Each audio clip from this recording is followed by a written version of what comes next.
Hello everyone, नमस्ते। सबैजना आरामै हुनुहुन्छ भन्ने आशा छ। यो चाहिँ मेरो फ्राइडेको भिडियो हो र मैले बिहान उठेर मेहन्दी लगाएँ।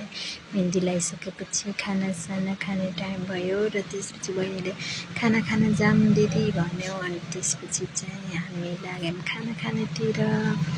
हामी फेरि खाना खान थाल्यौँ। अनि त्यसपछि चाहिँ बहिनीले पनि बसेर खाना खाँदै थियो। अनि बहिनीको चाहिँ मैले भिडियो बनाइदिन्छु भनेर भिडियो बनाउन लगाएको त बहिनीले मेरो भिडियो नबनाउनु भन्दै थियो। अनि त्यसपछि मम्मीहरूले चाहिँ झाडु खाल्नुभएको थियो र झाडु खालेको नि भिडियो गराइदिएको मैले सानोतिनो। अनि त्यसपछि चाहिँ हाम्रो दिउँसोको नास्ता खाने टाइम भएको थियो र दिउँसोको नास्तामा चाहिँ हामीले फेरि चटपटे बनाउने भनेर भन्यौँ। त्यसपछि सबै कटिङ गरेँ सामानहरू।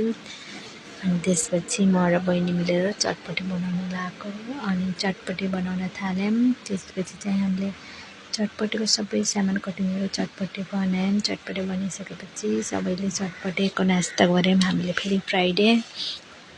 चटपटे खाइसकेपछि चाहिँ बहिनीले भनेछ कि दिदी आज साउन 1 गते हाम्रो फोटो खिच्दैन भनेर आफू र दिदीको छोरीले रेडी गर्यो आफै।